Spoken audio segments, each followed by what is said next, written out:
ابھی کل یا پرسوں سے کام شروع ہو جائے گا، کھل جائیں گے مسجدوں کے دروازے، آؤ عبادت کرو تاکہ جنت ملے۔ ساری رات سپیڈ و سپیڈ قرآن،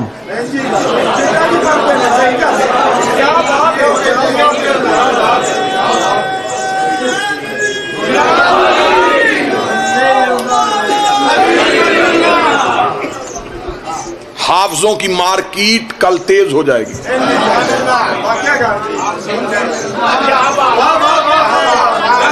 چلے میں بغیر علی کے قرآن پڑھنے کا انجام بھی بتا دیتا ہوں۔ جنگ صفین، مولا علی نے مالک اشتر سے کہا مالک جی بادشاہ حملہ کر کے، مالک اشتر گھوڑے کی زین پہ آئے، علی کا کمانڈر تھا، سپہ سالار تھا علی کا، ایسی بہادری کے ساتھ مالک اشتر دشمن کے سامنے گئے، انہوں نے مالک اشتر کو آتے دیکھا، جلدی سے ہاتھوں میں قرآن اٹھا کے پڑھنا شروع کر دیا۔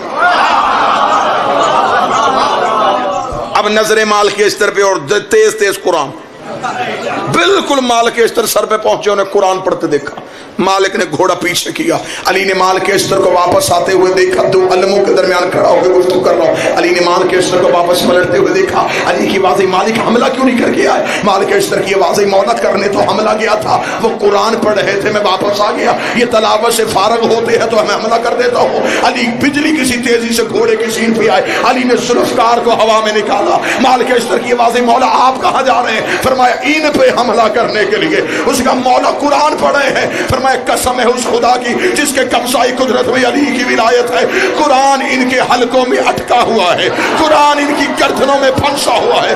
اس کا مولا ایسے قاری بھی ہوتے ہیں جو قرآن پڑھے اور قرآن حلق میں رک جائے۔ فرمائے مالک تو نے نبی کی حدیث نہیں سنی، القرآن علی و علی ما القرآن، قرآن علی کے ساتھ ہے، علی قرآن کے ساتھ ہے۔ قیامت تک جب بھی کوئی قاری قرآن پڑھے گا، قرآن حلق میں رک کے دیکھے گا، اگر دل میں علی ہوا تو ادھر جائے گا، ورنہ حلق میں پھنس جائے۔ بسم اللہ۔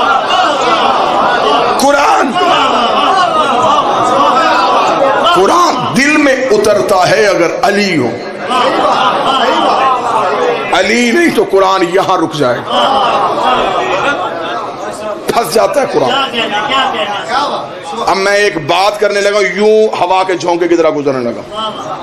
مولا نے فرمایا اگر دل میں علی نہ ہو، قرآن حلق میں پھنس جاتا ہے، حلق میں کوئی چیز پھنس جائے، آنکھیں باہر آ جاتی ہیں اور پھر اندھا ہو جاتا ہے۔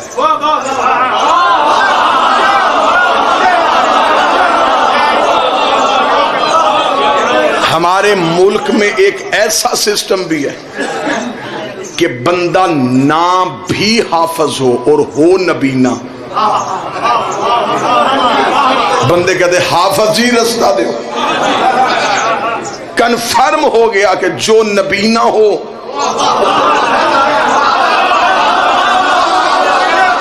وہ حافظ ہوتا ہے۔ قبلہ مبلغ اعظم مولانا اسماعیل علیہ مقامہ سے ایک مولوی نے کہا تھا، مولوی اسماعیل شیعوں میں حافظ کیوں نہیں ہوتے؟ انہوں نے کہا حافظ ہیں، اندھے کوئی نہیں۔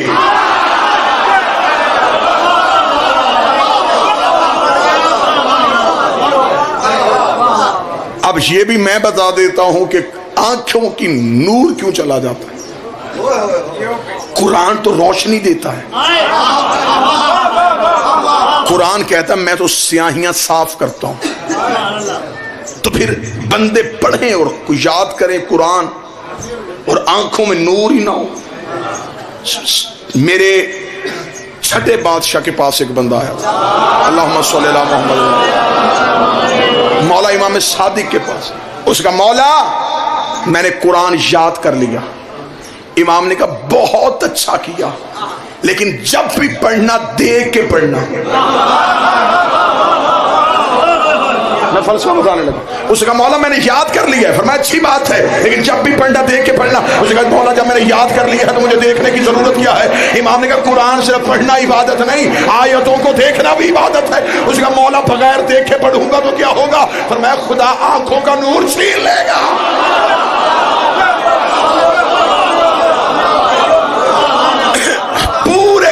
قرآن میں مجھے ایک آیت بتاؤ جس میں اللہ نے کہا ہو کہ میرے قرآن کو حفظ کرو. ایک آیت بتا دو. کہیں بھی حفظ کا حکم نہیں. افلا یتدبرون، اس میں تدبر کرو، اس میں عقل کرو، اسے سمجھو. قرآن رٹنے کے لیے نہیں آیا، قرآن سمجھنے کے لیے. بندوں نے قرآن سمجھ کے پڑھا ہوتا تو الف لام میم کا ترجمہ بھی آ جاتا. الف لام میم، الف لام را، یہ جی کیا ہے؟ یہ حروف مقطعات ہیں. ان کا علم اللہ نے کسی کو دیا ہی نہیں. تو جب اللہ نے دیے نہیں تو پھر اللہ نے قرآن میں رکھے کیوں؟ کہتے جی اس کے معنی چھپے ہوئے ہیں. پھر یہ بھی تو ماننا کہ کوئی وارث بھی چھپا ہوا ہے.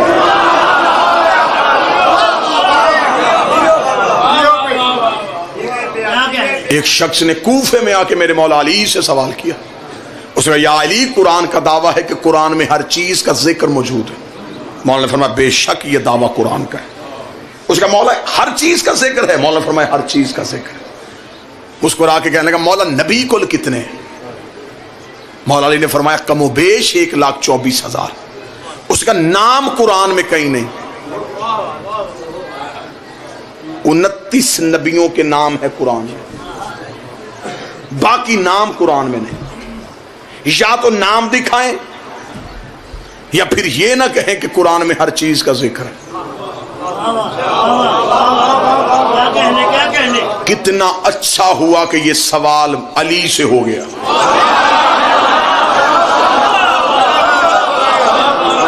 جواب ہم تک پہنچ گیا. کسی جاہل سے ہوتا تو یا نبی 29 ہو جانے تھے یا ایک آیت کم ہو جانی تھی. جاہل سے جواب میں پھر یہی ملنا تھا. بڑا اچھا ہوا کہ سوال علی سے ہو گیا. اب سوال کس پہ ہوا؟ اس پہ جو مالک ہے کل کا. جی بڑی روحانیت مجلس میں، بڑا عرفان مجلس میں لفظ سننا.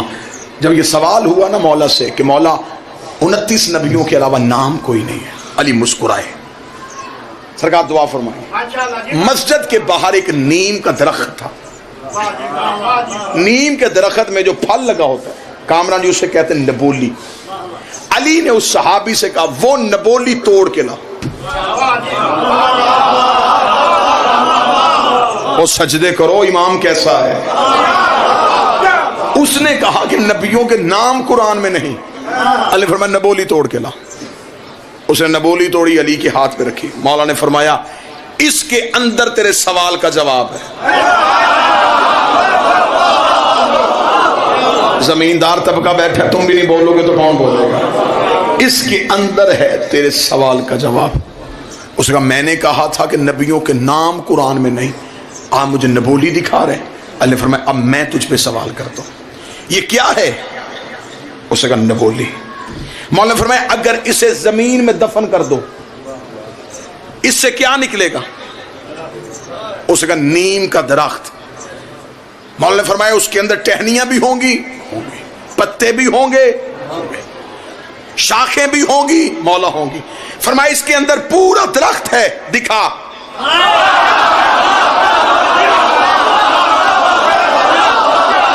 باہر سے تو کہیں سے نہیں آنا، اس کے اندر سے آنا ہے نا، تو دکھا دے. اس نے مسکرا کے کہا یا علی ایسے سمجھ میں نہیں آئے گا جب تک زمین کے حوالے نہیں کرو گے. فرمایا نبولی زمین کے حوالے نہ کرو، یہ سمجھ میں نہیں آتی. قرآن جب تک وارث کے حوالے نہیں کرو گے قرآن کیسے سمجھ؟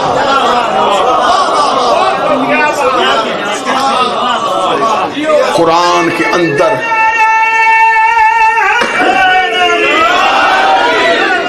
قرآن کے اندر ایک چھپی ہوئی کتاب ہے، کتاب مکنون، ایک چھپی ہوئی کتاب ہے، سوائے معصوم کے کوئی نہیں بتا سکتا. اس لیے ہم کہتے ہیں کہ قرآن کے ساتھ وارث کا ہونا ضروری ہے.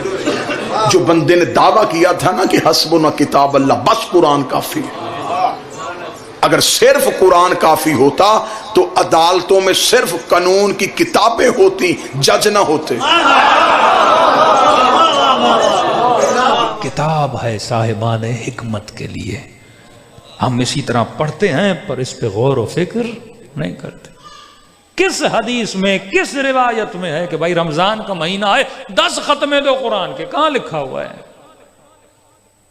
کہتے مولانا میں نے اس رمضان میں 3 ختمے دیے۔ ماشاءاللہ بھائی اچھی بات ہے، ثواب کا کام ہے، لیکن لکھا کہاں ہے؟ میں نے 10 ختمے دیے۔ قرآن پڑھنا بہت ثواب ہے، اللہ اجر دیتا ہے، ایک ایک لفظ کے پڑھنے سے اجر دیتا ہے، لیکن صرف پڑھائی تجھے کسی مقام تک نہیں پہنچا سکتی۔ پورے مہینے میں زور ہوتا ہے میں 3 ختمے پڑھوں، 4 ختمے پڑھوں، جیسے موٹر وے پہ اسپیڈ سے گاڑی لگا کے اس نے جلدی جنت تک پہنچنا ہے۔ ایک ہی سورہ حمد کا ڈیلی آدھی آیت پڑھو، پر جتنے گھنٹے پڑھتے ہو نا اتنے گھنٹے اس آیت میں غور و فکر کرو، سمجھو کہ مثلا الرحمن الرحیم، یہ رحمان کیا ہے، یہ رحیم کیا ہے، رب العالمین کیا ہے، صراط مستقیم کیا ہے، غیر المغضوب کیا ہے، ولا الضالین کیا ہے۔ یہ قرآن ہے، یہ میپ ہے زندگی کا۔ الف لام میم کیا ہے، کتاب لا ریب کیا ہے، یؤمنون بالغیب کیا ہے، یوقنون کیا ہے، ختم اللہ علی قلوبہم، کون لوگ ہیں جن کے دلوں پہ مہر لگا دی جاتی ہے، کون ہے جو غیب پہ ایمان رکھتے ہیں، کون ہے جو منزل یقین پہ فائز ہو جاتے ہیں۔ ہزاروں سینکڑوں حدیثیں ہیں جو اہل بیت نے ان آیات کی ذیل میں بتائی ہے کہ بندہ ڈیلی اگر 2 لفظ بھی قرآن کے پڑھے پر اس پہ کیا کرے، غور و فکر کرے، آپ محسوس کریں گے آپ کا علمی وزن بھاری ہو رہا ہے، اندر ایک لذت آ رہی ہے، روح کو غذا ملے گی۔ اب جب سمجھ کے قرآن پڑھو گے پھر وہ جو ثواب ملے گا، کیوں کہا کہ 2 رکعت نماز اگر کوئی خلوص کے ساتھ پڑھے خدا اس پہ جنت کو کیا کرتا ہے، واجب کرتا ہے۔ چھوٹی سی مثال دوں، خدا بندے کے عمل کو نہیں دیکھتا، بندے کے عمل کی نیت کو دیکھتا ہے۔ یہ نہیں دیکھتا آپ نے کتنا قرآن پڑھا، کتنی مجلسیں پڑھی، کتنی مجلسیں سنی، کتنی دیر ماتم کیا، کتنی دیر نوحہ پڑھا، کتنی بار کربلا گئے، کتنی بار حج پر گئے، یہ نہیں دیکھتا، نیت کو دیکھتا ہے۔ چھوٹی سی مثال ہے، رسول خدا اپنے اصحاب کے ساتھ جا رہے ہیں، پیاس لگی، نہر سامنے تھی، سب نے اپنی سواریوں کو چھوڑا، اونٹوں والوں نے اونٹوں کو چھوڑا، گھوڑوں کو چھوڑا، خچروں کو چھوڑا، گئے پانی پینے۔ ایک صحابی نے دیکھا بیچارے سارے گئے، کسی کا خچر ادھر بھاگ رہا ہے، کسی کا گھوڑا ادھر بھاگ رہا ہے، اس نے کہا سارے حیوان گم نہ ہو جائیں، اس نے زمین میں صحرا کے بیچ میں کیلا لگایا اور کیا کیا، ان حیوانوں کی رسیاں کیلے کے ساتھ باندھ دی۔ رسول کے پاس آیا، یا رسول اللہ میں نے خیر کا کام کیا ہے۔ کیا کیا؟ لوگوں کے حیوانات ادھر ادھر جا رہے تھے، میں نے ایک کیلا لگا دیا تاکہ حیوانات ادھر ادھر نہ جائیں، پھر ان کو ڈھونڈنے میں تکلیف نہ ہو۔ نبی نے کہا بارک اللہ فیک، تو نے خیر کا کام کیا، بہترین کام کیا، خوش ہوا، چلا گیا۔ اگلے دن دوسرا بندہ اسی راستے سے گزرا اور جو اس نے کیلا لگایا تھا وہ اس کے پاؤں کو لگ گیا۔ اس نے کہا یہ کون سا عقل مند ہے جس نے صحرا کے بیچ میں اتنا بڑا کیلا لگا دیا ہے، چلتے پھرتے لوگوں کو تکلیف ہوگی، اس نے کیلا وہیں سے اکھاڑ دیا اور پھینک دیا۔ رسول کے پاس آیا، یا رسول اللہ آج میں نے نیکی کا کام کیا ہے۔ کیا کیا؟ رسول اللہ زمین پہ کیلا لگا تھا، لوگوں کو تکلیف ہوتی، بندے زمین پہ گر جاتے، میں نے اکھاڑ کے پھینک دیا۔ نبی نے کہا بارک اللہ فیک، اللہ تجھے جزا دے، تو نے بہترین کام کیا۔ جو کیل لگائے اسے بھی جزا، جو کیل نکالے اسے بھی جزا، کہ اللہ تیرا لگانا اور نکالنا نہیں دیکھتا، وہ بندے کی نیت کو دیکھتا ہے۔ اللہ یا رسول اللہ،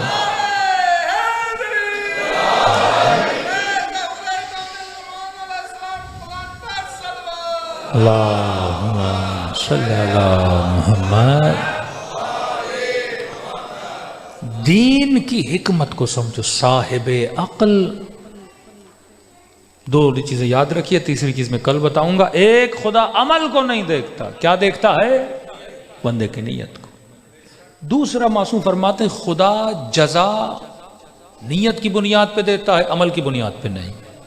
دوسری چیز، نیت کے بعد جو خدا دیکھتا ہے، اللہ یہ دیکھتا ہے عمل کرنے والے کی عقل کتنی ہے۔ خوارج بھی نمازیں پڑھتے رہے، بے عقل تھے، کوئی فائدہ نہیں۔ لشکر حسین میں بھی نماز، لشکر یزید میں نماز، حسینی لشکر کے نماز کی قیمت ہے کیونکہ نماز پڑھنے والے صاحب عقل ہیں۔ مد مقابل کی نمازوں کا کوئی فائدہ نہیں کیونکہ پڑھنے والا جاہل ہے، عاقل نہیں ہے۔ یہاں پہ ہم میں سے اکثر لوگ شریعت کے مسائل میں بعض اوقات پھنس جاتے ہیں۔ کل اس کو زیادہ کھولوں گا۔ مثلا اسلام کا حکم ہے الغیبۃ اشد من الزنا، برائی، پیٹھ پیچھے بات کرنا، یہ زنا سے بدتر ہے۔ وہ خدا جو ستار العیوب، غفار الذنوب، عیبوں کو چھپانے والا، ارحم الراحمین، جس نے پوری زندگی نبی کے سر پہ کوڑا کرکٹ کچرا پھینکا، رحمت اللہ عالمین کے اللہ نے معاف کر دیا، اتنا کہ حیوان کو بھی تکلیف نہ پہنچاؤ، درخت کو بھی تکلیف نہ پہنچاؤ۔ چھوٹی چھوٹی چیز کی اسلام میں دیت رکھی گئی، ہلکا سا نشان کسی کو مارا اور ہاتھ لال ہو گیا، اس کی دیت رکھی۔ اور وہی اسلام کہے کہ اگر کوئی زنا کرے تو خدا کہتا ہے سرے عام اسے بے آبرو کرو اور 100 کوڑے مارو۔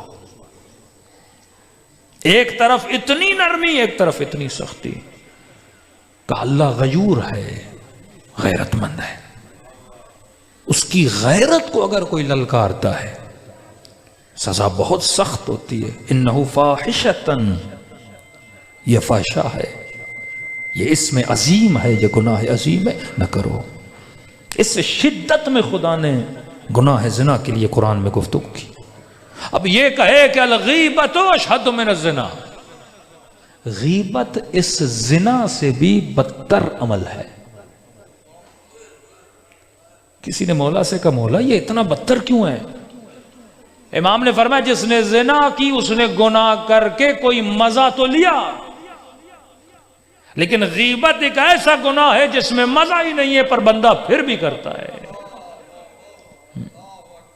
گھروں کو اجاڑنا، مومنین کو لڑانا، پیٹھ پیچھے باتیں کرنا، تبھی کہا کہ عقل مند کی نشانی ہے وہ اپنی زبان پر کنٹرول کرتا ہے نا، بے وقوف زیادہ بولتا ہے، زیادہ کلام کرتا ہے۔ غیبت اشد من الزنا۔ اب آپ نے سن لیا، متقی بندہ کہتا ہے بھائی غیبت نہیں کرنی، مر جاؤں گا غیبت نہیں کروں گا۔ لیکن وہی مولا فرماتے ہیں کچھ جگہوں پر غیبت کرنا ثواب ہے۔ حکمت، پہلے یہ دیکھو غیبت اتنی بری کیوں ہے؟ کیونکہ غیبت کرنے سے دو لوگوں میں کیا ہوتا ہے؟ جھگڑا ہوتا ہے۔ میاں بیوی بڑے خوش، اب یہ آپ کو پریکٹیکل باتیں بتا رہا ہوں کہ مولانا گھر میں اتنا سکون، نہ مجھ میں جھگڑا نہ بیوی میں جھگڑا، سکون سے زندگی گزار رہے ہیں۔ کوئی بدبخت پڑوس کی عورت آ گئی، اس نے کہا میں نے تیرے میاں کو فلاں جگہ فلاں خاتون کے ساتھ دیکھا تھا، کہ وہ اس دن سے گھر میں جھگڑا شروع ہوا۔ کہ بدبخت تمہیں دیکھا بھی تھا تو بتانے کی ضرورت کیا تھی؟ اللہ ستار العیبوں کو چھپاتا ہے۔ یہ جو مومن کو مومن سے لڑائے، گھروں کو اگاڑے، نیت یہ ہے کہ میں اس کا گھر اجاڑوں۔ نیت، عمل کی بنیاد نیت، نیت اصلاح کی نہیں ہے۔ نیت یا بتا بھی بتاؤں گی کیا ہوگا، جھگڑا ہوگا۔ اب جب لڑتے ہیں اس کا دل خوش ہوتا ہے اندر سے، میں نے اپنا کام کیا کر دیا؟ پورا کر دیا۔ اس طرح مومن کو مومن تمہارے پیٹھ پیچھے باتیں کر رہا تھا، اصل حرام کی وجہ، اللہ فساد کو پسند نہیں کرتا۔ شیطان نے کیا کہا تھا؟ یسفک الدماء، یہ زمین میں فساد کریں گے۔ اللہ نے کہا نہیں، میرے بندے فساد نہیں کرتے، اور جو کرے گا وہ تیری اولاد میں سے ہوگا، اس کے خون میں تو شامل ہوگا جو مومن میں فساد کرائے نا۔ لیکن یہی غیبت کچھ جگہوں پہ کرنا ثواب ہے۔ حکمت ہو نا بندے کے پاس، کہاں پر؟ مومن صاحب حکمت ہوتا ہے۔ وہ دین فہمی جب تک نہ ہو دین کا کوئی فائدہ نہیں۔ یہ پتہ نہ ہو کہ نماز کیوں پڑھتا ہوں، یہ علم نہ ہو کہ میں حجاب کیوں کرتی ہوں، یہ پتہ نہ ہو کہ اسلام میں شراب کیوں حرام ہے، نشہ کیوں حرام ہے. جب علم نہیں ہوگا، جب بندہ اس کو ترک بھی کرے گا تو اس میں کوئی فہم نہیں، اور جب کرے گا بھی تو اس میں کوئی فہم نہیں ہے نا. لیکن جب علم آ گیا تو بندہ مر جائے سر کٹا لے گا پر خدا کی کبھی مخالفت نہیں کرے گا. عقل جتنی زیادہ ہوگی نا. معصوم سے پوچھا نا مولا آپ گناہ کیوں نہیں کرتے، امام گندگی کی طرف لے گئے، کہ یہ فضلہ، یہ گندگی، ہزاروں تمہیں پیسے سکے سونے کا کبھی کھاؤ گے؟ کہ مولا کبھی نہیں. کہ کیوں؟ کہ مولا گندگی دیکھ رہا ہوں. کہ اسی طرح ہم گناہ کی حقیقت کو جانتے ہیں نا، اس کے کنہ تک پہنچ چکے ہیں، تبھی ممکن نہیں کہ ہم کبھی گناہ کے قریب جائیں. طاقت ہے پر ہم گناہ کرتے نہیں، کیونکہ کیا جانتے ہیں؟ حقیقت کو جانتے ہیں. آج مسئلہ دین کے سمجھنے کا مسئلہ ہے، دینداروں کی کمی نہیں ہے، دین فہموں کی کمی ہے جو دین کو سمجھیں. اب اتنا متقی کہیں غیبت نہیں کرتا کہ نہیں مولا نے کہا غیبت حرام ہے، زنا سے بدتر ہے. ایک بندہ آیا اور اسے کہا بھائی آپ کا ہمسایہ ہے؟ کہاں. اس کا ایک بیٹا ہے؟ کہاں. کہ وہ کل ہماری بیٹی کے لیے رشتہ لے کر آئے ہیں. بیٹی دوں کہ نہیں؟ اب اسے پتا بھی ہے فلاں صاحب کا بیٹا مثلا شرابی ہے، زانی ہے، نشائی ہے، اخلاق کا برا ہے، یہ ہے، یہ سارے عیب اس کو پتا ہے، ظاہر دیوار دیوار سے ملی ہوئی یہ پتا ہے. اب ایسا متقی ہے، کہتا ہے نہیں غیبت تو نہیں کرنی میں نے. کہتا نہیں مولا نے کہا حسن ظن کرو. کہ نہیں بہت اچھا مومن ہے، اور اس نے اس کے کہنے پہ شادی کرا دی. کل قیامت کے دن اس کا گھر اجڑ گیا. یہ باپ قیامت میں اس کے مشورے دینے والے کے گریباں کو پکڑے گا. وہاں پہ اگر اللہ کو یہ بولا نا خدا میں نے غیبت نہیں کی تھی، اللہ کہے گا یہاں غیبت کرنا ثواب تھا. کیونکہ اگر کوئی بندہ کسی سے ریلیشن بنا رہا ہے، کاروبار کر رہا ہے، بیٹی دے رہا ہے یا بیٹی لے رہا ہے، اور وہ تجھ سے آ کے پوچھ رہا ہے، وہ ریلیشن میں جا رہا ہے، فزیکل ریلیشن میں جا رہا ہے، اور تجھ سے پوچھ رہا ہے کہ بیٹی دوں کہ نہیں، رشتہ لوں کہ نہیں، اگر تجھے اس کا عیب پتا ہے، نیت برائی نہیں ہے، نیت یہ ہے کہ اس بندے کو کسی برائی سے کیا کیا جائے؟ بچایا جائے. اگر اس میں خوبیاں ہیں خوبیاں بتاؤ، برائیاں ہیں برائیاں بتاؤ. دوسری چیز مولا علی کی حکمت کا ایک جملہ ہے، مولا فرماتے ہیں جس چیز سے ڈر لگتا ہے نا اس میں کود جاؤ. اب مثلا کسی جوان نے مولا علی کا یہ فرمان سنا، بھائی جس چیز سے ڈر لگتا ہے اس میں کیا کرو؟ کود جاؤ. اب ملتان سے چلا ڈیرہ غازی خان، راستے میں پل آتی ہے، نیچے دریا، نیچے دیکھا بڑا ڈرا. کہا نہیں مولا نے کہا جس چیز سے ڈرو کود جاؤ. تبھی لوگوں کو حکمت کے، بھائی حکمت یہ جملے عقل والوں کے لیے، بے عقل کے لیے نہیں ہے. پہلی بار پوری نہج البلاغہ صاحبان عقل کے لیے کتاب ہے، بے وقوفوں کی تو کتاب نہیں ہے. کئی خواتین ناراض ہو جاتی ہیں، مولا علی نے کہا عورتیں عقل کی آدھی ہوتی ہیں. میں نے کہا تیرا ناراض ہونا بتا رہا ہے تو عقل کی آدھی ہے. علی کے فرمان پہ کوئی ناراض ہوتا ہے؟ مولا توہین نہیں کر رہے، دو مزاجوں کو بیان کر رہے ہیں، اس کی تشریح ہے، اس جملے کی حکمت ہے. کلام الامام امام الکلام، کہ کائنات کے سب کلاموں کا اگر کوئی امام ہے وہ حجت خدا کا کلام ہوتا ہے نا. یہ الگ بحث ہے، عورت کا مزاج مرد کا مزاج، اس پہ بھی انشاءاللہ 2 مجلسیں اور ہیں آپ کی خدمت میں. اب آپ کہیں گے مولا نے تو کہا کود جاؤ، پھر مولانا صاحب میں کیوں نہ کودوں پل سے؟ کہا یہ جو امام کا جملہ ہے کن کے لیے ہے؟ عقل والوں کے لیے. یعنی 2 طرح کے ڈر ہیں، ایک ڈر ہے عاقلانہ، ایک ڈر ہے جاہلانہ. مثلا پل سے کودوں گا، عقل کا فیصلہ یہ ہے کہ کودنے کے بعد مر جاؤ گے، یہ ڈر کون سا ہے؟ عاقلانہ ڈر ہے. لیکن ایک مرتبہ آپ سوئمنگ پول جاتے ہو، کسی کی زمین پہ فارم ہاؤس سے سوئمنگ پول بنا ہوا ہے، سینے تک یا گردن تک اس کے اندر پانی ہے. اب اسے بولو کودو، کہتے ہیں نہیں ڈوب جاؤں گا. 10 لوگ بولتے ہیں بھائی پانی اتنا ہے ہی نہیں، کہتا نہیں کود جاؤں گا. مثلا پانی گردن تک بھی ہے، کہتا نہیں جاؤں گا ڈوب جاؤں گا. کہتے بھائی ہم 4 لوگ کھڑے ہیں، نہیں ڈوبو گے. باپ کہتا ہے میں کھڑا ہوں، بھائی کہتا ہے میں کھڑا ہوں، نہیں ڈوبو گے، کہتا نہیں مر جاؤں گا۔ یہ جو ڈر ہے نا، یہ جاہلانہ ڈر ہے۔ امام فرماتے اگر ایسا کوئی ڈر ہے تو کود جاؤ، ڈر خود بخود ختم ہو جائے گا۔ اللہم صلی اللہ علیہ محمد۔ یہاں آپ میں سے کئی جوان جو یونیورسٹی میں پڑھتے ہیں، اسکول میں پڑھتے ہیں، یونیورسٹی میں ٹیچر بولتے ہیں آؤ بورڈ کے سامنے کچھ آ کے باتیں کرو، یہ جو لیکچر ہے آ کے لوگوں کو کہتے ہیں نہیں جاؤں گا، لوگ ہنسیں گے۔ یہ جو ڈر ہے نا، یہ فیک ڈر ہے، یہ شیطانی ڈر ہے۔ بھائی لوگوں کے سامنے بات کرو کیا لوگ کھا جائیں گے؟ ہمارے اتنے مولوی جو ہیں وہ ضائع ہو جاتے ہیں اسی ڈر کی وجہ سے، عوام کے بات نہیں کر سکتے لوگوں کے سامنے۔ وہ شیطان کا ڈر جو اس کے وجود میں ڈالا ہوا ہے، کوئی بات کرو کیا لوگ کھائیں گے، ماریں گے، کیا کریں گے؟ تبھی کہا کہ عقل مند اپنے وجود میں اللہ کے سوا کسی کو مؤثر نہیں سمجھتا۔ لا مؤثر فی الوجود الا اللہ، اللہ کے علاوہ تمہارے وجود میں کوئی اثر ڈالنے والا نہیں ہے۔ تو اسلام حجتوں کو تمام کرنے والا دین ہے، اس سے بہترین کامل ترین دین کوئی نہیں ہے۔ جو خدا نے ہادی دیے وہ سب سے بہترین ہادی، جو نبی دیے سب سے بہترین نبی۔